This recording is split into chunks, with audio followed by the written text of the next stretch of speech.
Hey there, comic fans. This is Comicfan with another fine episode of The Humble Haul. In this episode, I've got a great trade with Tom Ryan, got a great day at the flea market, and a couple of excellent purchases on eBay, one of which is a Grail of mine. So let's go ahead and get that started.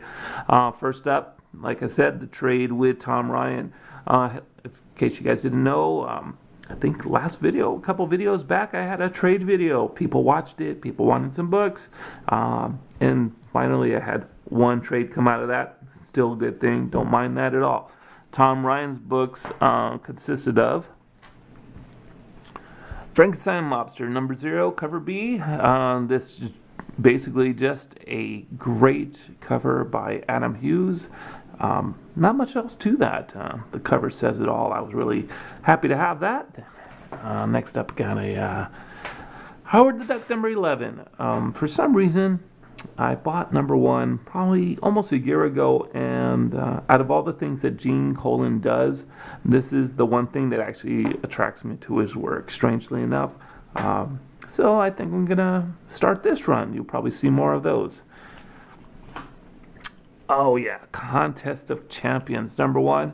The box of books I got in the last episode, I had number 2 and number 3, and Tom Ryan just happened to have number 1 to complete that set. Very happy to have that. And to top it all off, round it all out, Battle of the Planets number 10. This is another series I've been trying to complete. A little hard to do, but with the assistance of Tom Ryan, he helped me take one off that little run there. I think there's only 10 issues, and I happen to have about 3 of those issues, so I've got a ways to go. All right, now on to my excellent day at the flea market. I popped into my local flea market, and I found a little small show inside the flea market. It was basically a Star Wars related show, but inside that show they had new vendors that had new books, new to me. So I picked up a great deal. It was 12 books for $10. I'll show you what I got. Dark Crystal number 1. This is really cool. It was a movie I watched long ago when I was a kid, all about Jen and Kira and Fizzgig and all the Gelflings and stuff like that. I was pretty happy to have that. Great condition, by the way. Howard the Duck, number 21. Like I said, Gene Colan work always works for me. I'm not really sure if this is a Gene Colan cover, though. This looks a little different. Anyway, I'm going to go ahead and read that because I'm on my way to completing that run. A Longshot number 1. Wait a minute, wait. We had like 3 different hands in that shot. I've got Sophie over here on the side here. She's helping me out. So in case you see 3 hands, and you're like, whoa, wait a minute. It's like, did Comicfan just grow another arm? No, it's Sophie. Say hi, Sophie.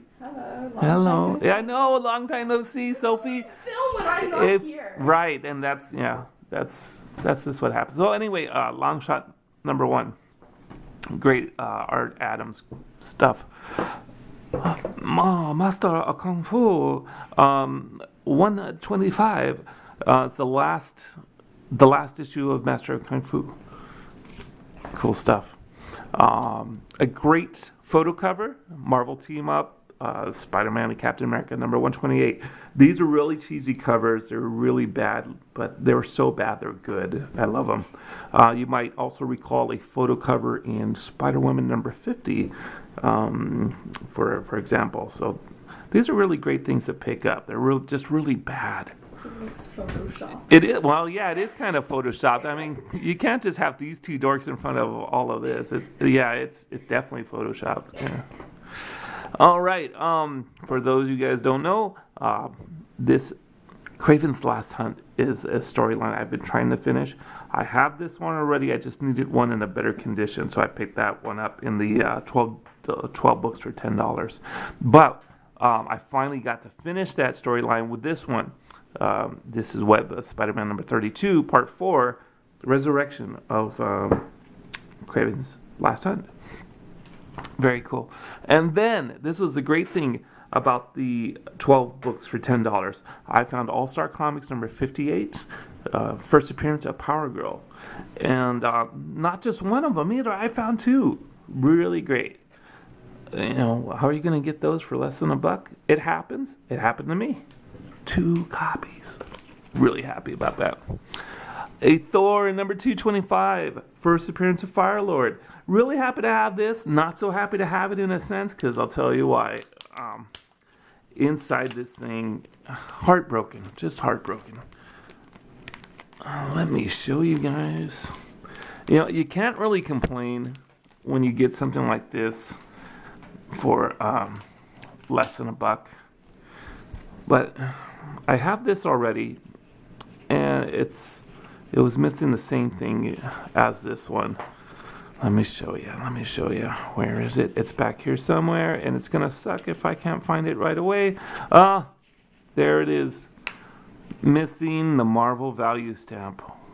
Look at that. It's just waving in the wind. I was heartbroken. I found this out last night. Not happy about that.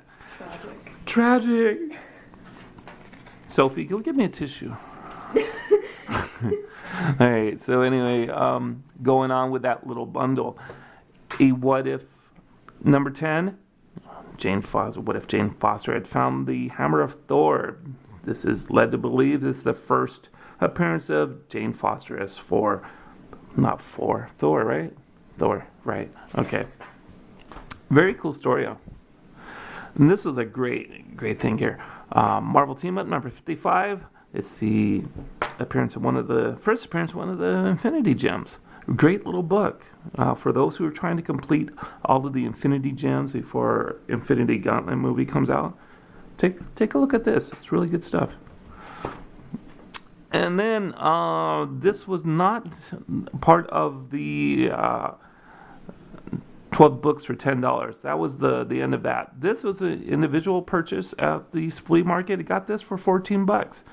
You guys all know I'm trying to also complete this run, or at least part of it. It's 94 through 150.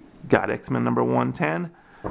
Cost me $14. Not so bad. This is just this is not one of the filler issues. It is for the most part. It's basically the new team goes against Warhawk. And at the end, Phoenix joins the team, where she had originally left the team in issue 94, which I didn't have. So this was kind of cool. All right, eBay purchase time. I got this. Beware the Claws of the Cat, number 4. Great John Romita cover. I only wish that it was John Romita art on the inside. It would have been a great issue had it been entirely done by John Romita. But I'm very happy to have this because this is a 4-issue series, and I finally got the 4th issue to complete that series. I think I'm waiting for number 3 to come from Gene Paulus Peter, and I'll have that all complete. But it's as good as done, right? Very happy with that. Finally, whoa, Sophie, not so fast. Sophie's going to give me that book already. I was like, hey, it's a surprise. It's one of my Grail books. It's one of the books I've been wanting since I was little. And to tell you the truth, I almost hated this book because it's the kind of book you've always wanted. It's kind of overhyped. I hate it for the reason that it's been taunting me all these years. It's been calling me names. And I hate it because of that. But anyway, all right, give me the book. XMen number 94. Yeah, I finally got this after all these years.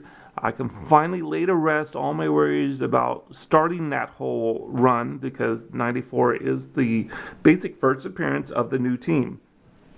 The first appearance in the X-Men title. We all know Giant Size X-Men is their first appearance. But anyway, I can finally it's a big load off my shoulders because I don't have to deal with this book anymore. It does cost quite a bit. Most of the issues, the copies you see out there are very well read, very loved. So you see a little bit of spine ticks there. There's a little bit of writing here, the number 20 in the X. I don't even care. Don't care at all. You see the little spine ticks and stuff. But all in all, I finally have a copy. So with that said, guys, this was a really great week for me. Great episode. I love this. Who knows what's going to happen next episode? I'm sure I'll have some I'm almost certain that I'll have another Grail book. So with that said, we'll see you guys into the next episode, and happy hunting. You guys have a good one. This is Comicfan.